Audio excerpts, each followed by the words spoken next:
good morning, everybody in the chat. How's everybody doing? Hopefully, everybody's doing good and did not get liquidated on this like volatile move up. Like another 4 or 5% move in like what, like a few hours. I think this happened like 9th December, just like yesterday. And I actually did sort of like trade this long just like before going outside. Yesterday I wasn't at the screen. And the idea for this long and like the overall market right now is that if you just take a look at the higher time frame real quick, it's like we like from our prior streams, I think everybody should know that I was pretty confident that we have like put in a local low on a higher time frame PI, which I've explained multiple time over and over. And then this dump right here, the sort of bar that we had right here, this was like sort of a liquidity sort of grab that happened and ended up like triggering a lower high. I think a lot of people got onto longs. Even I actually did take a live long on the last stream I did. Was probably last week, the last Twitch stream that I did, and we did take like longs right around here, all the way up to like this specific high right here. And then ever since then, we were just like continuing this like specific trend higher and higher, coming back into like extreme PIs, filling up FVGs, grabbing more and more delta into the lows, and then we're just like grabbing new highs from there, right? So a very nice and clean trend, and that's most likely what I would hope that we like continue even here as well. Right, retrace right into this low, maybe into FMC, and then pop it back up into the NPOCs that we have.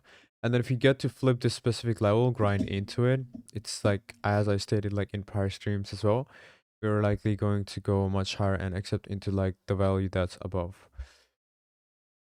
There's some questions in the chat. Good morning to everybody.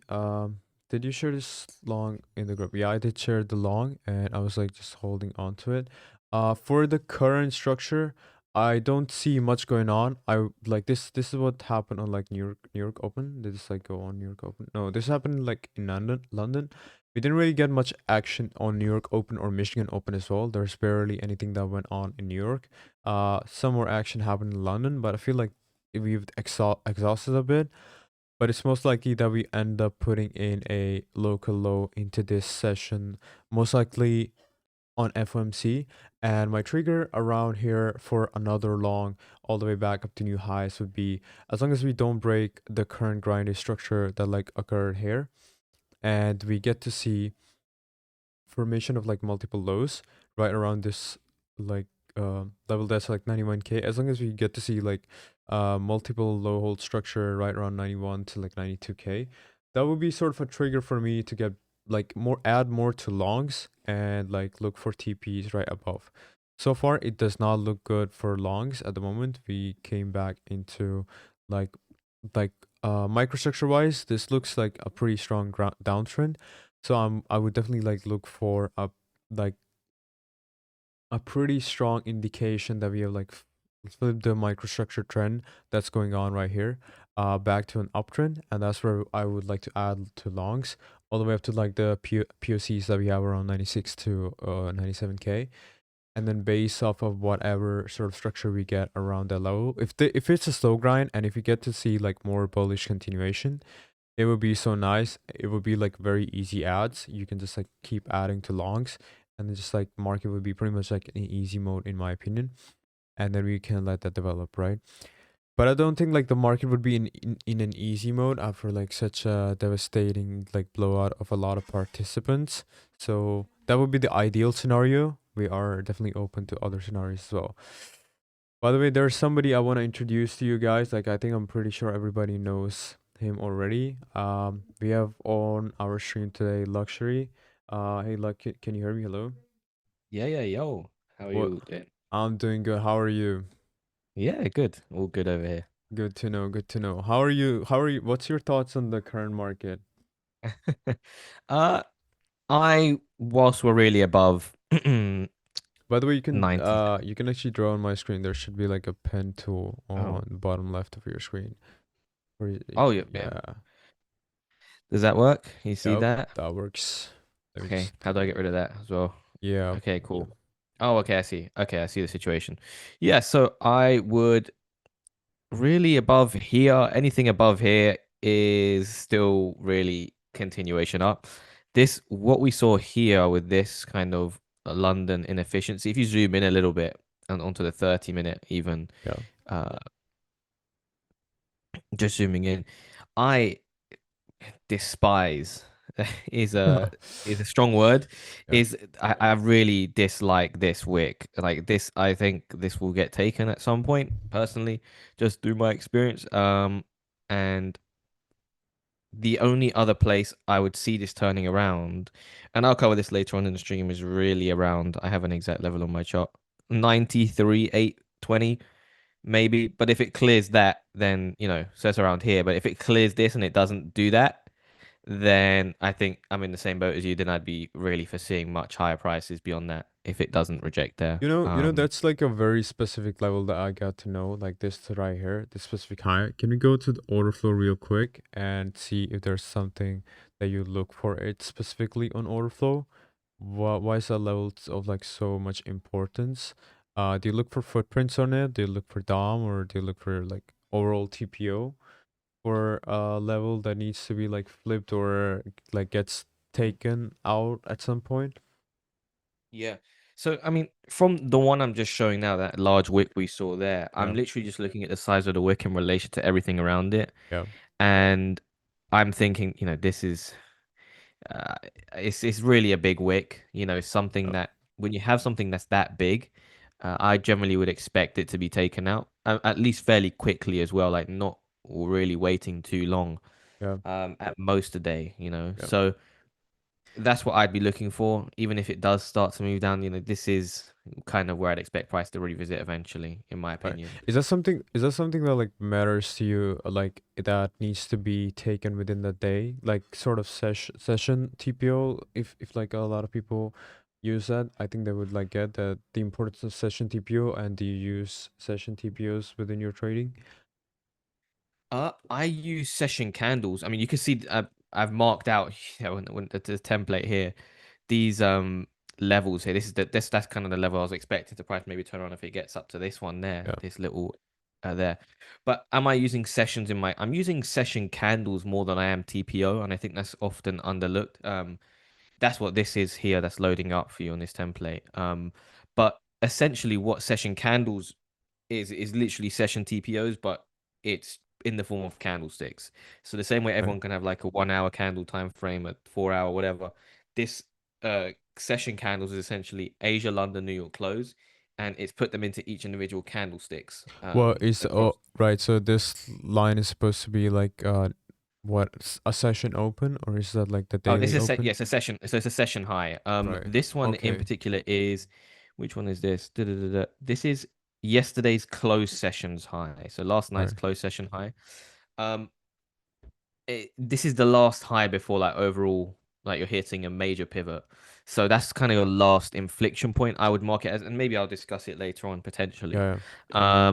But yeah, that's kind of a key level for me in the chart, I would say, to the upside at least. And Got it. I think similar to what you said to the in relation to the downside is, you know, as long as you're keeping this kind of grinding up structure of, these spikes, and it's not losing, in my opinion, like $90,000 again, Oh, then you could actually still expect high. And in particular, I'd want that wick fill first. Beyond that is, I'm not too sure, but at least that wick being filled personally. right. What are your thoughts on like the overall time frame? Would you be rather considerably bullisher, or is it something Uh, that's more like biased for you?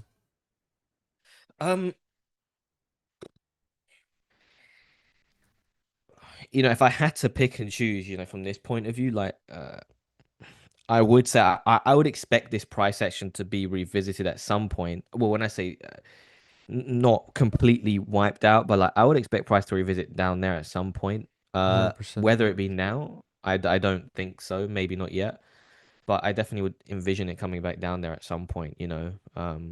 So I think that's my take on it. But again, the way I trade these markets is on a day by day kind of basis. I wake up and I'm looking, okay, what's going on today and moving forward. So, I mean, even looking at it from like this perspective, I would say yes. I would expect those lows eventually to be revisited, to be honest. Yeah. But Yeah, doesn't have to be now, you know. yeah, back in the day, like I talk about this a lot, like back in the day when there was like more volatile funds trading and there were like more Mhm. PvP going on BTC, like fades were like so popular that they would just occur and they were like likely to occur. But I feel like after like a lot of wipeout in the markets, like continuation was a better pattern. Is that something that you like have observed through order flow or overall like the positioning that you observe every single day? Did like liquidations of funds like FTX and later on that affect your sort of trading? Was like fade something that you look for and or was like continuation the only thing that you have been trading so far? Oh no, I do look to definite for fades as well. Like, you know, what you've got highlighted on the chart, and they are very obvious through the ways that, you know, you're looking for behavioral inefficiencies in the market. So where people are getting greedy, overly greedy. Yeah, Um, and just reverse engineering that, you know, where people are getting overly greedy is due to open interest increase. You know, you can see that through open interest. yeah, You can see it through funding rates, or, you know, other certain exchanges like Hyperliquid or whatever. You know, all these, they're allowed to see it through actual on-chain data, but still, open interest and funding rates are probably the go-to if you're going to look at stuff like that, where you're looking for that aggression in the sense of people opening positions. That's the most important thing, I would say there. And obviously liquidations because people are wrecked or people get stopped. I find that the most important thing really is just seeing an abundance of people trying to enter the market. You know, where you've got these especially with that marker is that I'll draw in a chart just down here because yeah, it's a good tool. Just down here. yeah. Um is where, you know, you're likely seeing a lot of people entering like new shorts. So you want to be seeing like open interest increasing Yeah. generally as you're, you know, And like approaching level. and when we talk about like execution on that part, is it do you wait for like let's just say the price is like going down and immediately you see like there's quite a lot of people shorting into your level. Do you just ape market into it or do you like limit and wait Um, for Good structure to point. form? Yes, so I generally will have a direct system, like so, like you said here. This is, you know, I see a lot ton of shorts coming in here, and I have to like I have like an inflection point kind of trigger where I'm looking for X percentage of delta, basically to reach above a bar, Yeah. and then when that occurs is when I'm really getting involved. But overall, you could be waiting for a base to form. Sometimes I do wait a bit longer just to get a bit more time in the market Right. in this sense. But overall, it's just if shorts are coming in and I'm looking for specifically, I'm looking for open interest increase and, you know, in this case, net short, you know, net delta decreasing as well. So you got new shorts and, you know, positions opening. That's new shorts opening. And as soon as that's happened, you know, I'm waiting for like at least another bar back up before I'm getting back in. But, you know, also wait, if I press the click, I'll do this. What about Yeah. the specific delta percentage? Do you have a figure that you have in mind for because you're trading mostly BTC, right? Or Yeah. is there any Yeah, sort of yeah. other pairs? No, I trade primarily Bitcoin, yeah. And when we're talking about delta percentage, you know, 30%, for example, on the delta percentage is a good value that I look for, but it's a bit more nuanced on that because it's very scenario dependent. But also the big thing that I look for is like how happy am I with this excess? So, you know, like we've just drawn down here, price coming to your level, it's Yeah. bounced. Yeah. How happy are you with this excess? And what the deciding factors of this is really just, you know, um, is there if there's a massive wick, right? Um, If there's a massive wick like into my level, like I'm not interested. Like just a very, you know, for the way I trade at least, you know, even if you just look here on your chart all the way back here, right? yeah. You can see this big wick on the chart. Like Yeah. this is not something I want to long because I Yeah. feel like, you know, it's going to be revisited at some point. So I'm not 100%. going to long and place my stop below here. It just doesn't make sense. Same thing. I'm looking on the much lower time frames. Those big wicks, I'm looking for them to be at least partially filled. So I don't want to be placing my stop within them, and I want to be seeing ideally like a better formed high or low. Like this down here is like really nice. Okay, Yeah. I really like this This on, you is know, the this is 4 hour. yeah, for me this sort of structure is like primal, and the reason for that is like if you like zoom into this, like this is a 4 hour chart. If you actually go to the 1 minute or the 3 minute, it's gonna take a long time for loading. But what it essentially looks like is like it comes into a level, it like sort of like fills a lot of passive bids, it like gets a lot of like market shorts in, and the moment like retraces that specific percentage level, there's usually a grind, the structure that starts to like occur and happen, that is like so very clean to trade that you know there's an accumulative amount of shorts that keep stacking up, and everybody's just pretty much getting faded at this point, as we like reclaim that the percentage level as you talk about already, and price has no intention of going down. Now that we've like reclaimed that level, it just like starts sending up like crazy. And my trigger is a bit different from yours. I don't usually just like ape on the on like the fill of the Hmm. passive bids or the immediate like retrace that we get after the delta percentage is done. I usually and mostly like enter on the grind, the follow up that happens right afterwards, because I feel like that's like a much easier trade where you know that okay, the confirmation is there. That's not like a perfect entry after like you enter on the grind, but it's like a very like less stressful trade where you know okay, like your confirmation is there, and the moment like breaks sort of a grind right here, it's likely that okay, the momentum that I was looking for is not there anymore, and I'll just take the L on the trade. That's basically how I personally execute like these trades. Yeah.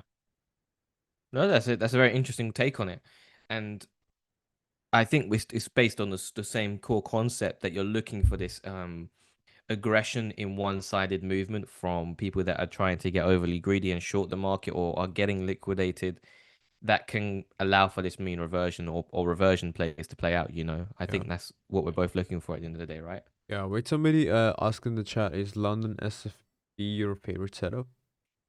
Do you have a London SF. do you have a specific time zone that you trade? What's your routine like as a trader?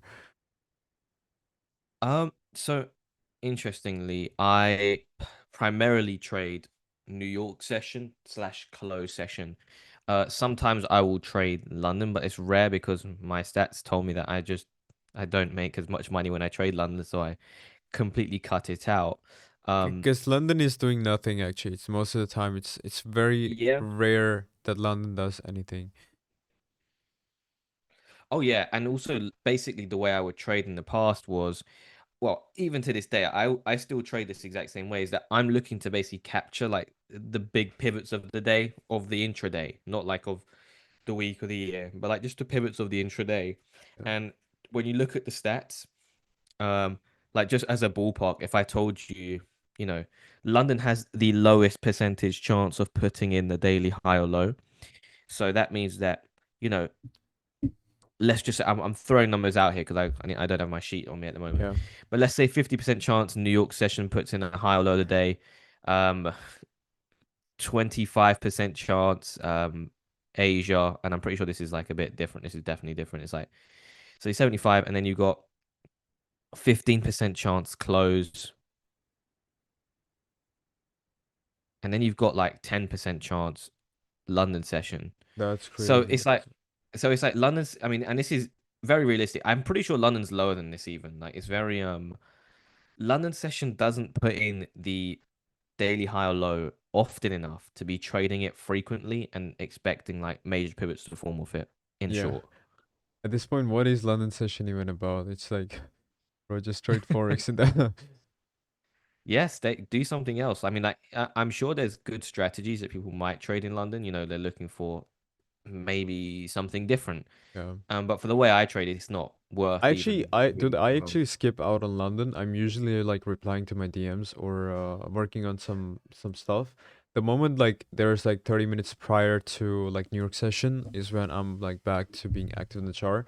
Or when there's like it doesn't have to be like specific session timings. Like well, let's say London Open starts here, and then there's like New York Open that starts here. There's usually a lot of chop that like goes on in London, and then eventually, just like an hour or like 30 minutes before, they're usually of a structural formation into like New York session.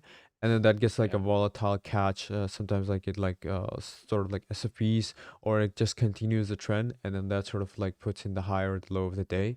And usually that's what I be trading. And then there's like Michigan Open like right after 1 hour after New York Open. And then there's like a lot of like structure that just develops into New York session.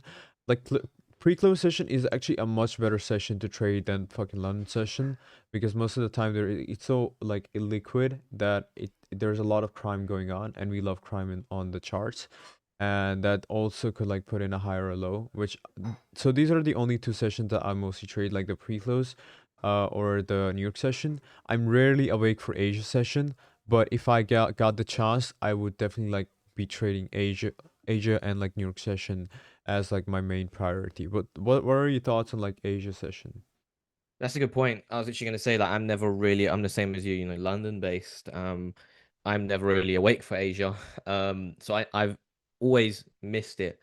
But interestingly enough, I wanted to spend a period of time just studying Asia session because I feel like I understand London, New York close session exceptionally well. Um, that when I'm not awake for Asia, I have no idea kind of how it feels to really be awake during like the middle of Asia and how it really trades and functions. So it might take some time to get to grips with how it actually trades, but it's definitely something that's, I would say, maybe slightly less volatile than New York, slightly, less volatile than New York, but Right, like more volatile than the others. So it's like definitely up there and something. If I could, I probably would trade it and have a system around it. 100%. So um, What are your thoughts on like the close session? close sessions great, especially on a Sunday. CME Open, etc. You get really good moves on them. I Um, have like that's a good like observation. I have this like very specific trade setup that I take like pretty much every single weekend. That's like, let's just say this is Saturday open. And if you don't get to yeah, see like a move happening in Saturday's Asia session, and it just like price starts to chop, it's likely we're gonna continue that for the next 24 hours, and not even the next 24 hours. We're gonna continue that all the way to like Sunday New York Open, or Sundays like yeah. pre-close. That's when we are actually like we are going to get a scam move like at some level. That's basically what happened right here. This was the Sunday scam pump. After like this, we like ranged around here for like 24 hours, and then we like move right into like New York session. This is something that I have like followed for like all the way back when we used to be trading like move contracts on FTX. And it's something that still follows. If you get to see like a new decent move on in the Asia session, then we may or may not get like a volatile trending environment for the weekend. Usually when it's like proper structural formation, it's likely that we're going to get like a much volatile weekend than the entire week.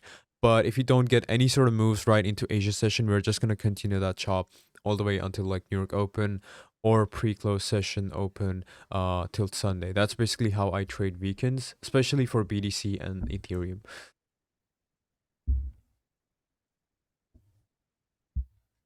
Yeah, Oh, my mic was on mute. No, I'm back. Cool. No, no, no, that's good. I heard everything. Don't worry. My mic was just muted. But got it. no, that's good. Yeah. Um, We have some questions in the chart. Luxury, do you chart as you used to back in the days when you were with Taurus? Do you have some sort of difference in like charting? uh, not necessarily from like how I used to trade. I mean, I still trade in a very similar way. I have a lot more data around the way I'm trading in particular. Um, so yeah, I definitely trade. I would say it's slightly different. I don't use fibs anymore like as aggressively as I used to. I use liquidity a lot more, and I'm really focused on the core concept behind, why am I looking for a trade to occur, and why am I looking for a move to occur, and that's basically based on efficiencies being exploited, And people being yeah, exploited, and most how that reflects in the data. yeah, mostly volumetric tools, right? Yeah, exactly. Right. We have another question. Do you have a trading team, or you just trade alone? I trade with a few other people. I mean, I trade on my own for myself. Um, but I have a few other friends that were like really closed off. And I've met them through visiting and being a part with like London prop teams and like proper prop firms, etc. And they're not even on Twitter or anything like that. And we just have like a small community, and we talk and trade together daily. So yeah, I would say that's kind of about that. Right. Um, there's another question like patterns, or you trade do you trade like AMT as well? Is that something that you focus a lot on as well? Uh A little bit. So obviously, like, I use certain concept of AMT within my like decision making framework. Like poor highs and poor lows are important to me. But I would say I definitely don't trade pure AMT. I think I think you learn all these nobody, different. yeah, nobody trades like pure AMT. I feel like it's sort of a rotational bias that you get with like extremes, and then you're able to like do better decision Yeah. making based on knowing that, okay, if you're in a premium or if you're in a discount, and that actually like helps you a lot when trying to like fade as well. Because if you're trying to like fucking long while prices on a premium all the time, and you just look at like shorts getting trapped, and you're like, okay, it's gonna go higher, but it's in a premium, then you're obviously gonna continue getting fucked. That's why like AMT helps a lot in like formulating and shaping your bias, so you're not the one that gets caught offside, even though you're looking at ortho, right? That's how I basically like interpret and use AMT personally. Mhm. No, I, Uh, I would agree. Like, I would agree. I think, AMT in particular, use certain parts of it, but I never trade pure AMT myself. It's just using different yeah, components for it into your system. yeah. There's a question, Shini. What's the plan for FMC? Are you long or you're short? I am actually long from like 90.7K, and I did take some TPs when like price started to like break down yesterday here. I updated everything in Discord.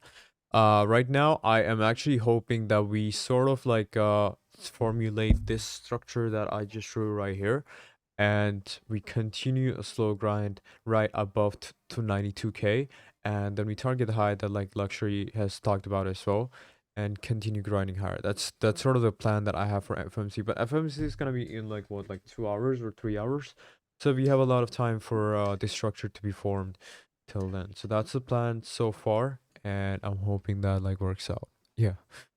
What about you? Luxury, are Me, you yeah, how am I approaching this? yeah. Very simply, I'm expecting higher prices at the moment, for the moment. That can change very quickly, but even with that said, I think it's important that, even if you have a bias, sometimes you can't act upon it straight away because it doesn't, go well with my system. For example, Yeah, it doesn't give me a sustainable R if I like just blindly longed here. I mean, like, I'd place my stop at 90K maybe, but that's too far away for where I think this is reasonably going to go to. true. Um, there's an opportunity for a short, but it's really, I say it's an opportunity because you have to see really certain things happen when it gets there, and like how does it happen when it get there? 93 800 level ish there. Uh, 9300. Yeah. it could, and I'm expecting it to blast through there, but if it does some certain price action there where it doesn't form any massive wicks and it just you get a ton of longs into it and it comes back down, then it becomes very interesting for a short.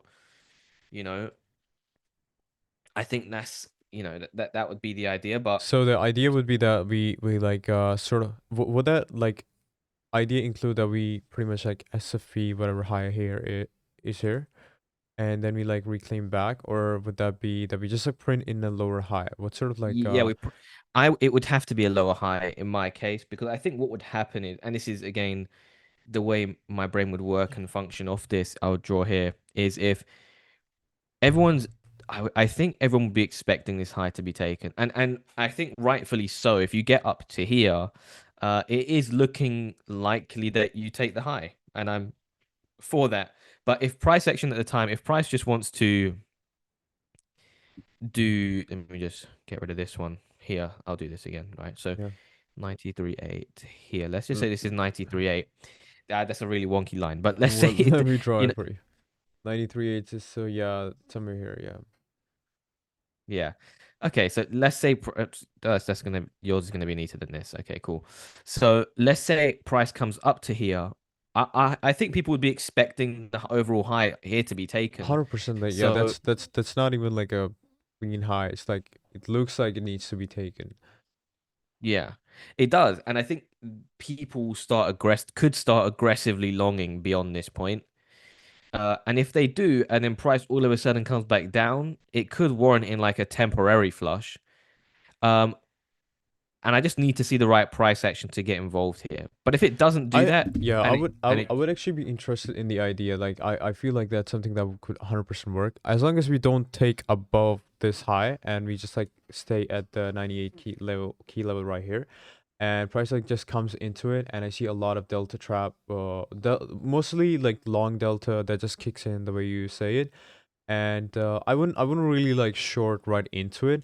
I'd rather the way I'd like execute it would be the moment I see like breakdown, I would 100% go for like execution on that breakdown. yeah. Put my stops on whatever the high like gets made, and look for TPs on like an extreme, other extreme of that specific move, based off of however the certain trend is like formulating. That's basically how I like to execute. Usually either on like very microstructural lower time frame breakdown, or if like we get to print a lower high after like putting in a high where you recognize, okay, there's stalling into price which was not expected at this certain level, where this should have just blasted Hmm. through, and now the price is stalling. That's now what should have gone r- ha- here, and you recognize a weakness and you just like ape into a short there. Yeah, exactly. I mean, I think that's going to be the plan for me. Is like I'm expecting it to continue higher, but if it does give me an opportunity where it comes back below, there's a good amount of excess above price, Yeah. then I'm gonna get involved for a short, and that's the plan. If it doesn't do that, then I just don't get involved, and Yeah.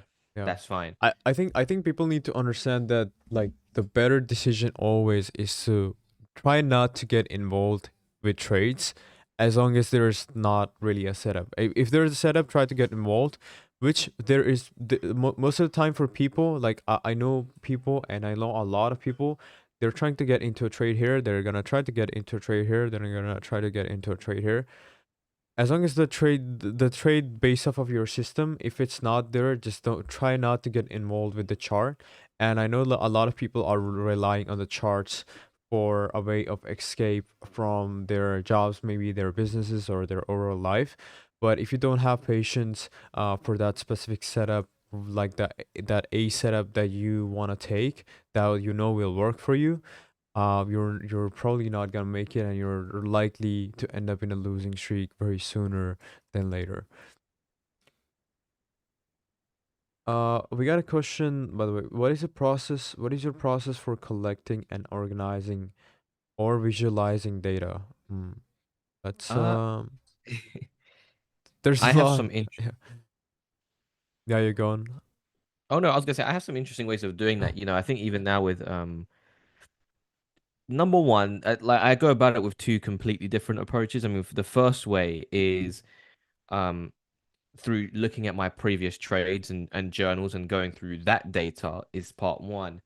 But then part two is going through like a much larger subset of data, which is then you can do with AI or formulating, different API calls and that type of more technical route if you want to do that.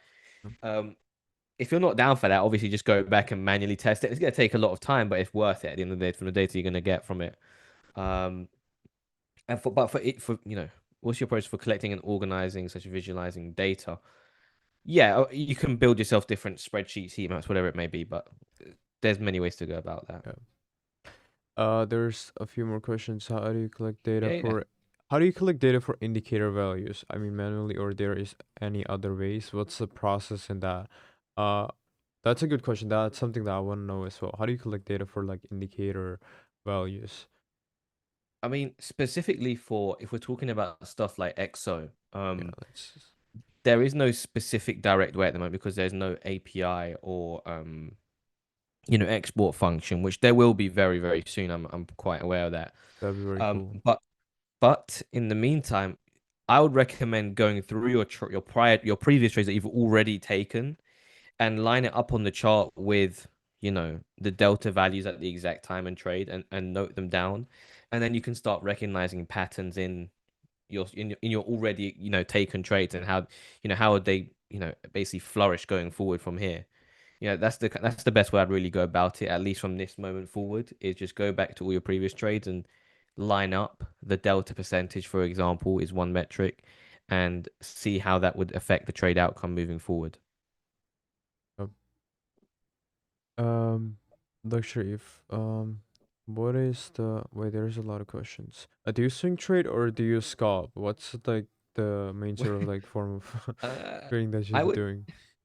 I would say it's slightly neither. It's more like an intraday. I mean, I'm taking, I probably take on average, I can tell you factually on average, I take 3, 4 trades a week. Right. So it's not swing. I wouldn't say it's swing trading by any means. I also wouldn't say it's scalping. It's, I'm in the trade for like less than 24 hours most of the time. So yeah, 3, 4 trades a week. That's pretty good. Did you try lighter? How was like your experience or hyperliquid better perpetual decks? I tried lighter, but like sometimes it just like crashes out, which is something that I don't want to see, so I didn't like try it out anymore. What are your thoughts on like hyperliquid and lighter and like overall decks? Do you meddle with that? Huh? Yeah, yeah. I like Hyperliquid personally. I tried lighter, but I had some slight liquidity issues to some extent. So I would prefer Hyperliquid for now. Yeah, lighter is And I think lighting your money on fire these days. So like, I mean, they can be doing better, but like hyperliquid is something I go yeah. for. There's a question by Kamil. Do you think markets could ever become like basically untradeable in the future with the AI, all the AI algorithms and stuff like that? Definitely. I don't think so personally. I don't think so too. Like I feel like the markets are more formulated around human greed and I don't think that's an emotion that can just like die Yeah. out in humans. And as long as like humans have this like emotion, no human greed, the human like people are going to be like trading the markets and they're gonna be like gambling. We are never actually gonna like exit like sort of like lose the fading setup or the continuation setup. This to me is like human greed, and this is as long as the emotion exists, this will always exist. Just formulate that in your mind, and as long as like there's like a deviation in IQ, like there's likely that there's a lot of fading that goes on as well. So these setups are like sort of like primal setups in the markets, and if you know how to execute on either of these and you're good at it, you're gonna be here for a very long time. Yeah, I think you've literally put that really well, if I'm honest. That's exactly what I would have really said about it. I don't think these markets are going anywhere personally. So Do you trade all year round or do you take breaks in the summer? Is that something you do? Uh, I personally take periods of time off for sure. Um, is it specifically? Sometimes it's with good reasons. Sometimes there's, I just want to have a holiday around things. And I think I just want to be. When I'm trading, I need to be extremely focused. So, like, let's say I'm going to another country for a few days. I will take a break, or if I'm going to another country for a few weeks, I'll take a week or two off at max, really. But Like I just need to be extremely yeah, focused. I have a question like cuz I travel as well and when I'm traveling I would like to think that I'm on a break, but I'm still checking the charts. Is that considered a Yeah. break still? Uh, is that because I do the same thing? I mean, like I'm You not did like right. I'm not actively executing Yeah, is kind of what I would say. but I have to be watching the charts because I feel like if I don't watch the charts, I feel like I'm missing out on something. And then the moment I open the charts after like a week or two, I feel like there's something missing in me, brother. That like I it's like you have a hobby and then you pick up the hobby after a long time and then you have the feeling that you need to like get your hands like on that shit again, practice again to get like pretty good at it again. So I feel like I have this like urge to be looking at the charts pretty much all the time, even on my vacations. Which is something that's like I don't know, it's just deep coded because of me staring at the charts so much. Ever since I started. So I have a question for everybody that travels. Like, is that really a vacation or is it just like a short term break from like trading? Like, what's going on there? Because I actually know people that like go on vacations and then they have no worry about their work at all. But I as a trader You like still go think on about it? vacations. Yeah, I'm thinking about it like pretty much all the time. It's always like it's in the back of my mind every single day, regardless of whatever I'm doing. Like I even remember events where I was like, I'm gonna like do nothing about my work, and then immediately there's a move on BTC or like the markets, and then immediately I'm like the vacation is not the vacation anymore, and I'm back on my charts in my laptop. So is that and yeah, is that even a vacation anymore? Does that like bother some people? That's something that I want to know. How do you guys deal with like breaks? Do you just like exit off of charts?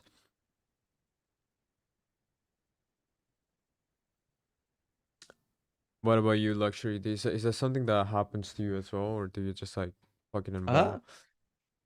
I'm definitely I kind of just I'm always looking at the chart. Like I'll always have an eye on it. But I'll have much less of an eye on it if I know I'm not trading that day. Like I definitely have that feeling that, I'm not completely away from the charts from my mind, but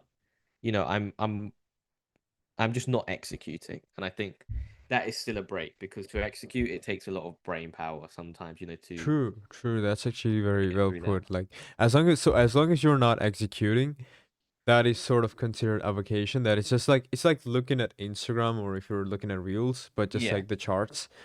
So that would be considered like a sort of a break as long as you're not executing. That's a good way to put it. Trading is like cocaine. Okay, good morning. Addiction going on. Same thing. Got it. What does the line mean? What is this line? Is that your logo?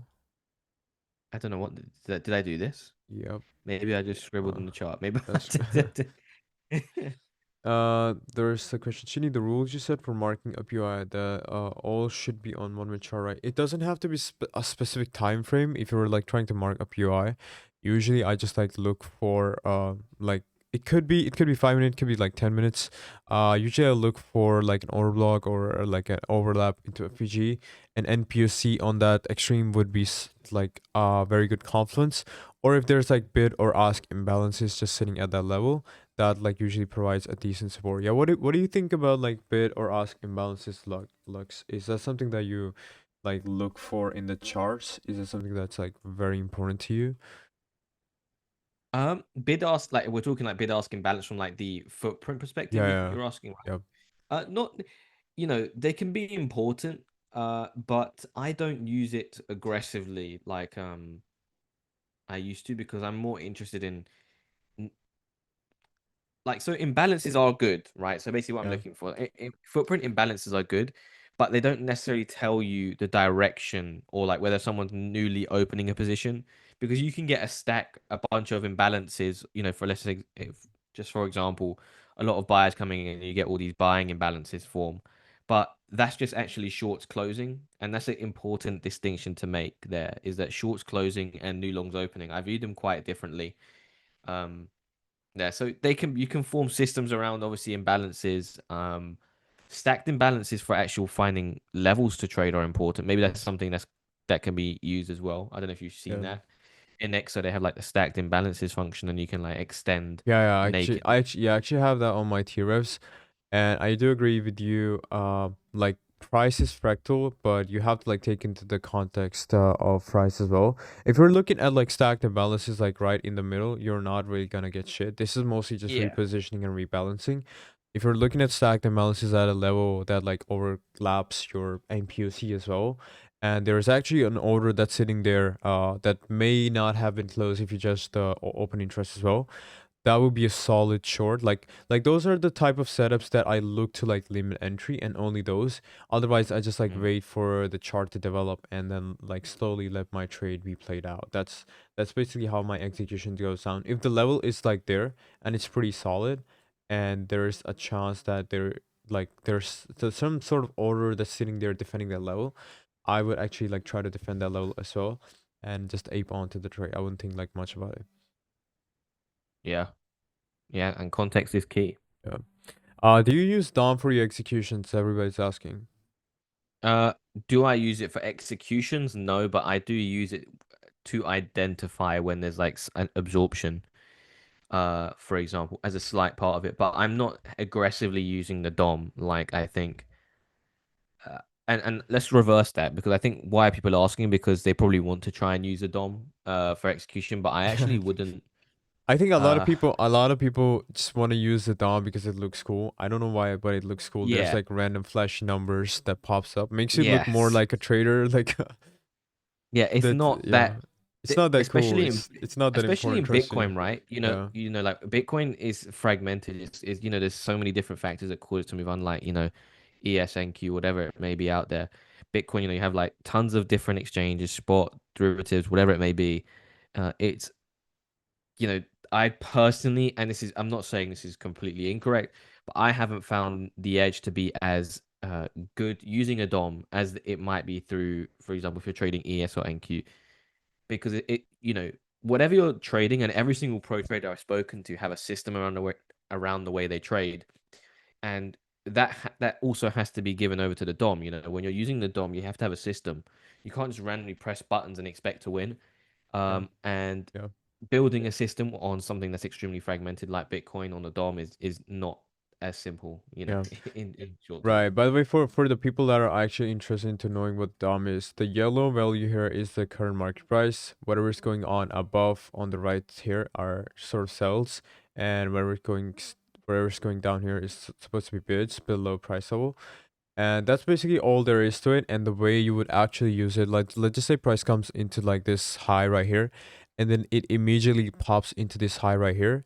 You would see a lot of like bids coming into that level, and immediately you get a fade, and that would be like very obvious. There's usually a big order, and then that sort of fade, it just like give new surprise down, but it's like you have to like be like hyperactive, or you have to be a prodigy to be able to like really experience Dom.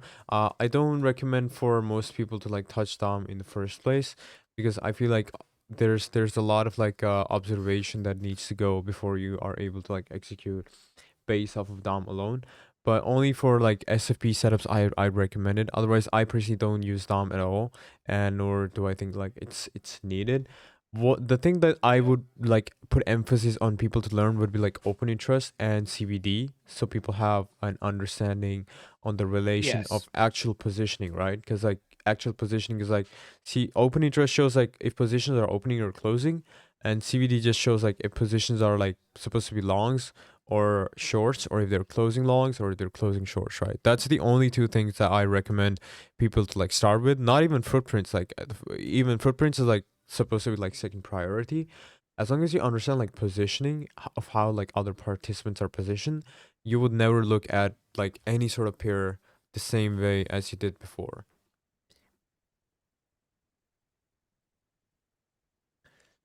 I believe the dome kind of gives an idea for market aggression. Yeah, but you don't need to. I think like to understand market aggression, like generally what's going on and how like orders execute. You should take a look at dom and observe like what's going on for a day or two. Write it down, but you don't have to like sort of enforce that into your trading strategy. If you understand like every single component on EctoChart's like footprints, then there's like OI, then there's like CVD. There's quite a lot of stuff like TREV charts, and there's like tick charts. It's good for knowledge. As long as you understand everything, you're gonna be able to like find what you need to prioritize. These are the two things that you actually need to prioritize with like price action. Only then you would be able to like eventually formulate like what's right or what's wrong. I have a question for you. Luxury, are you using tape? I again, am I using the tape? Yes. I think if you're using the footprint, you're technically using the tape because the Yeah, footprint yeah. is just a continuous running form of the tape, essentially in short. Um, I mean, if you're, what would, you can be using speed of tape, I guess, but I really wouldn't recommend diving into that. Like, even what Shinny's discussing here is probably the best way to go about it, in my opinion. OICVD.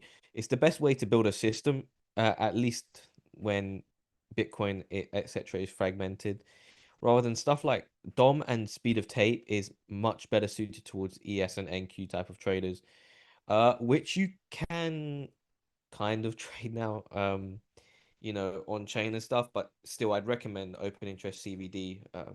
Really is the best way to go about it in the beginning. Right.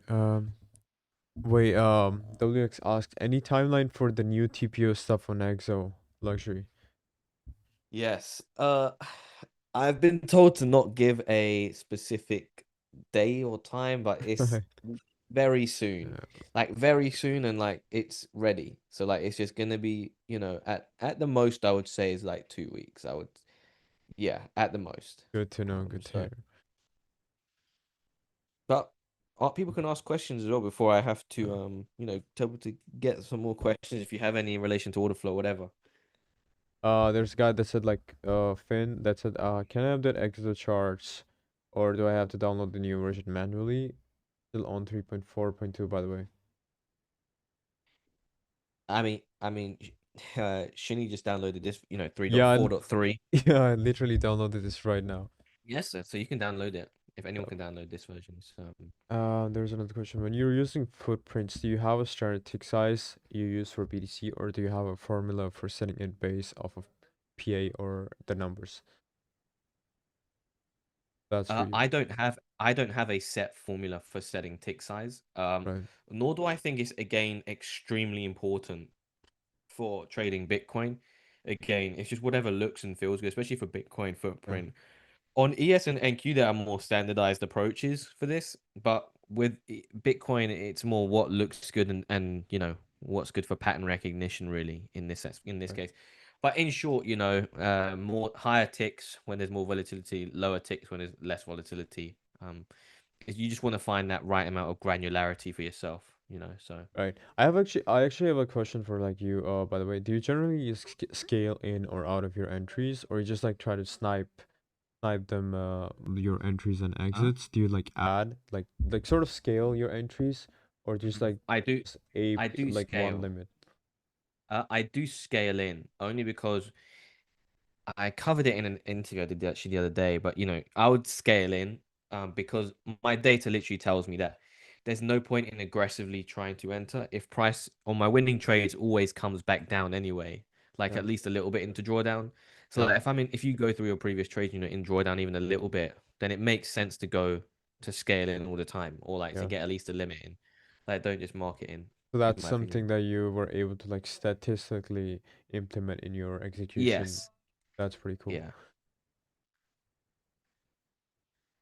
There's a few more questions.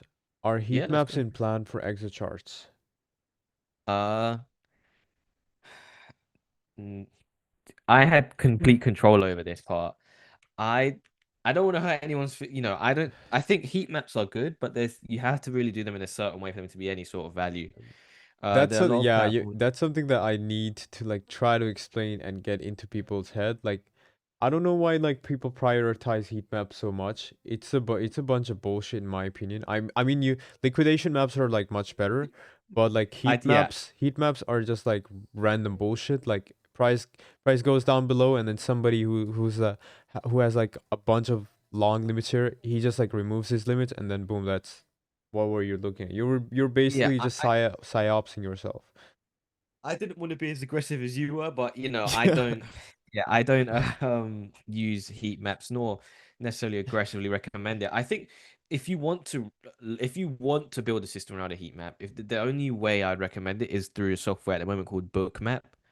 Yeah. And that's the only way. Like Yeah. everything else you And see out and there even is yeah, even in bookmap, it's more like liquidation maps are like much preferable than fucking like yes. limits that are just like in the air doing basically doing nothing. I actually am so surprised by looking at people that still posting about heat maps. I'm like, is that your limit? If not, then shut the fuck up, I guess. Like that's not something that's gonna like save the price. If you're letting it affect your bias, that's okay.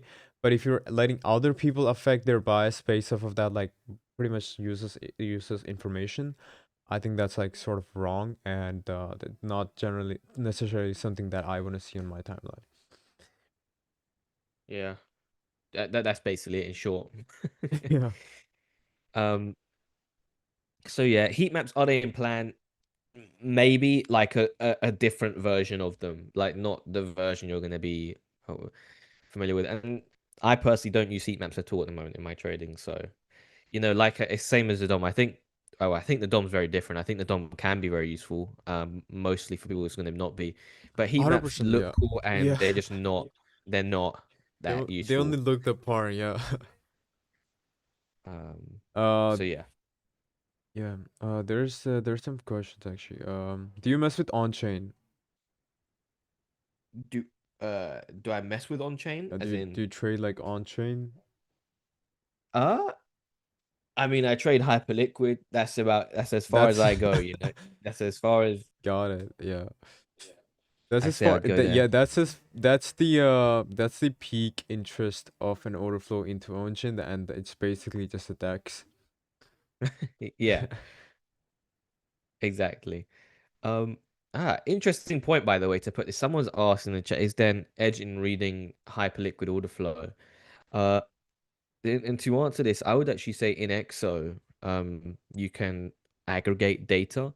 So the template, for example, that you can see on Shiny screen right now is aggregating Bybit and Hyperliquid, and that's the way I prefer to do it. Is aggregating those two together. Um, Yeah. you know, and you can just see in the top left, like you can see it says like Bybit USDT of the chart, and that actually tells you, you know, that you're aggregating pairs, and you can aggregate many pairs. I've done a video on it on YouTube. It's free. Just go watch if you want to figure out how to properly aggregate all the data. But yes, you can aggregate the footprint and you know, in particular Bybit and Hyperliquid.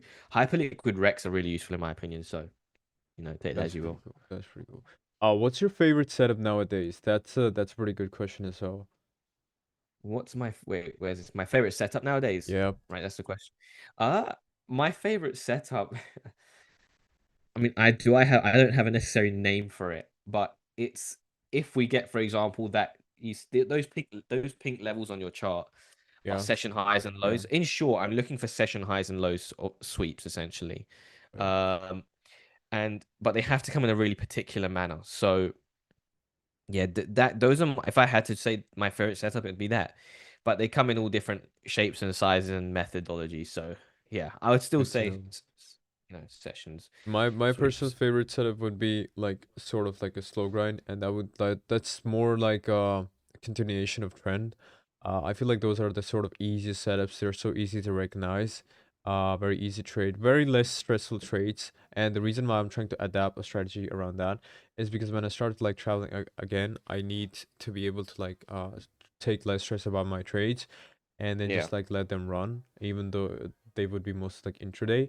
And the reason that these work so well, that there's like the reason I like these so well is because I know that there's people trying to short into the lows, trying to drag price much lower, and the continuous attempts just lead like price much further higher with more and more liquidation build-ups. And then there's like TVAP that's going on as well that makes it even better. And there's like a couple of numerous things going on with the slow grind setup. There's higher low structure, then there's like an overall support of the like hard time frame trend as well. Then there's like shorts entering, then there's a TVAP that's going against the shorts, and then there's overall general people buying as well, and that just like ends up in a pop eventually.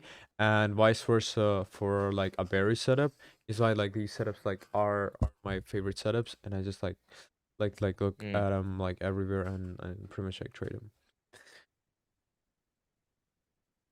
What do you guys mean by pivots? Pivots can be like pretty much anything. Pivots could be this high, pivots could be this low, or pivots could be an NPOC. It's sort of a like a level that's important that we want to talk about for reversals or a bounce or support. That's what I think of pivots. There's a question for you. Is there a significant reason you would trade BTC over ES? Not necessarily. No, there isn't a specific reason. I've just always, when I first came into the market, I started in Bitcoin. I built my edge in Bitcoin, and I haven't. I just felt no need to switch or trade multiple, like tons and tons of pairs at the moment. So yeah, there is no specific. You know, I'm sure there's good stuff in ES, but I just haven't built my system into it yet. So yeah. Got it. Can you guys speak slash explain a bit more about your executions? Would be nice to hear. Let me see if I have my Insilico open on me right now, real quick. I could share my execution real quick. Wait, let me load up Insilico real quick. Executions like the executions could be a lot of forms. You want to see how like we like sort of enter a trade, exit a trade? Is that what you're looking to see? Um, About your executions, but that would be I think like luxury. Do you use like some sort of terminal for your execution or just like I use in Hyperliquid? silico. I use in silico at the moment. I use in silico at the moment as well. So let's just talk about it. Let me like try to pull up in silico real quick. Yes, I do have like Don't mind my trades. I'm just like not like managing them right now. Okay. This is a long that I like took almost like 1k TP on this, by the way. And right now, just giving you an idea. Usually, I just like go for like chase limit orders, and it's very easy to like do chase limit orders. You just put in your stop loss, whatever your risk is gonna be, and then based off of that risk, that you can like sort of like you can just like chase into limits. But the reason I don't like chase limits that much sometimes is like whenever like price is moving up very aggressively. I mean it's like chasing the limits, but eventually just like stops catching on, and then boom, you're left with the limit, which is something that you can actually adjust with the chase maximum here. But I don't like to like go very far with the chase maximum as well. That's why you can either try to like scale in, or you can just like market order. I don't recommend like market ordering into like charts at all. You can just like increase the size of your chase maximum, and that would like end up much better for you. If you are expecting price to be like stalling at your pivotal level, I'd rather you just like look for scaling. Scaling is so much easier. Just again go for like keeping stop loss, and the total orders you can tweak around, and like the price distribution you can tweak around, and then the range of the price you can tweak around. Like I want like buy orders from 91.39k. I can just like input that, and if I need it all the way down to like 90.200, I can just input that. And TWAP is something that I don't recommend people to meddle in with just now, if unless and until you have like a bigger portfolio and you are mostly like swing trading. Otherwise, just stick to like chase, scale, order, and yeah, that's pretty much what I would like recommend people for now. yeah, I'd agree with you there. Um, I would say, can we do one more question before I have to hit the road? Yeah, sure. One or two. But I definitely want to do this again, by the way, and 100%, yeah, that would be very cool. so Hopefully by the next time this fucking exo chart has like loaded up. It's been an hour. It's still there. I think it's because I chose one which has like an insane. It wasn't Insane anything amount too of data. important on there. Yeah. Yeah. I mean, I'll let you choose the last question or two. Go for it if you want to. Yeah. Let me. Choose one There's or two. there's a lot actually. Maybe Um, we can save them for the next Lord. time as well. Some of them, we'll Oh, cover two, but actually, then. yeah, I will probably like screenshot them actually. Are you in the same age? Like, what's your age? When did you start trading luxury? I'm interested to know. Oh right, me. Okay, I'm currently 23, turning 24, and I started trading properly when I was 17, I would say, and really 18 was when I hit the next one. But I was even looking at charts from when I was 16. So That's that's good to how. know. That's good to know actually. I'm actually 21 and I started looking at charts when I was like 16. So we were pretty much Oh, awesome. yeah We're the young ones, right? on the same row, 100%. Um, there's some more questions for this one question that I have, like it's something that I wanted to ask as well. Why Bybit overflow over Nance overflow? It's there isn't just one over the other. I would actually say that it's just more so the fact that who's trading on which exchange, right? And I feel like there's more people trading on like Bybit, just regular people trading on Bybit or Hyperliquid than there is on Binance. Binance is like, I'm not saying there's no one trading on Binance. Like obviously there's a ton of volume going on Binance, but I just prefer like the volume in the sense of people getting trapped that's happening on Bybit and Hyperliquid than what I've seen on Binance. So that's why I would say that. But Binance Flow is also great. If anything, I would recommend using Hyperliquid, Bybit, and Binance, those three, over, anything 100%. else. Those are the top three in my opinion. So yeah. There's a few more questions actually. I'm pretty interested. Like, um, wait, what? When deciding on a POI, there's some questions actually. I'll save the rest of the questions for like the next stream, and I'll let you know. Yep, I'm 21. I'm your age, guys. Like, good to know. You should start building your portfolio, I guess. Yes, but we'll do this again. And Yeah. also next time I come on, I'll have something special planned. As well. I was gonna do it today, but I didn't have it planned enough so in time already. But next No time I worries. come, it'll be Let's a yeah. surprise and what I'll show. Let's So yeah, we can do another stream next time, and then let's so by the time we have this like exit charts template loaded as well, and should be like good and running. Oh, by the way, just like one last question: do you use of VWAPs at course. all, or higher time frame or lower time frame? Uh you can use session VWAP. I don't use it on the higher time frame only because it just doesn't fit into my system, but you can. Anchored VWAP is good. Anchored VWAP is really good Actually, for identifying. Anchor VWAP is pretty good in my opinion as well. And the way I use like Anchor VWAP, I pretty much only use Anchor VWAP, and the way I use Anchor VWAP is like I just mark that out on like the current swing high or the current swing low, just to see if there's like acceptance into Yeah. whatever is the developing value. And if there's not, it's likely that the trend is going to continue into that direction. So like directional bias, I 100% recommend VWAP all the time, instead of like marking out, because AMT has to like you don't have to like trade purely AMT, but AMT is something that will like formulate bias for you. So you want to Mm, be having VWAPs and volume profiles on your chart, and then when you go to the lower time frames, that's where CVD, open interest, and the rest of the stuff comes in for execution. As long as your bias is correct, you are going to be able to like execute better. Because if you're just like longing into whatever is like a short PI, then you're just cooking yourself up for failure. yeah. Yeah. Oh, what a good stream. What a good. Good. I mean, are you going to continue without me? What's going? Are you going to continue I this? Do I actually, say bye, or we're going to yeah, say bye yeah, together? we're probably gonna say bye together. I was hoping that we get to see a trade. I cannot see a trade right now. It's just this is where we started the stream, I guess, and we are pretty much like at this Oh yeah, it hasn't moved. literal same level for like an hour. We went on for like an hour and 20 minutes now, and yeah, we wanna like exit the stream today, and hopefully we get to do like a longer stream because Luxury Oh has to yeah, go next as time we'll do well. like a 2 3 hour one. Next Yeah, time we like can do one for two yeah, three hours. Luxury has to go and I have to go as well. And I've explained like just for like parting, I'm just gonna give him my thoughts on BDC real quick. Uh, Yeah.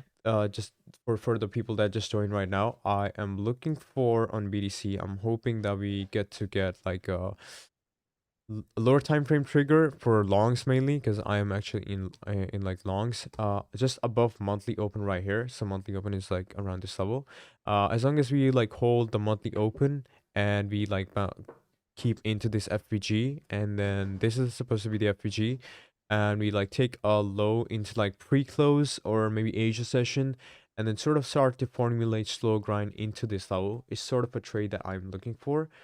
Just long into those lows and try to like first TP around this PY, or actually this like high right here, which me and Luxury talked about in the market in the start of the stream, that this is a high that's like piqued our interest and it's likely going to be like swept. That's going to be our TP1, and based off of whatever we get around the pivotal level of like 93.8 is we are gonna like be executing our next trade. If we start to slow grind into the highs, that's a trade for me all the way to like 96k and higher. That's like sort of like another long. So what it will look like essentially would be like something like this.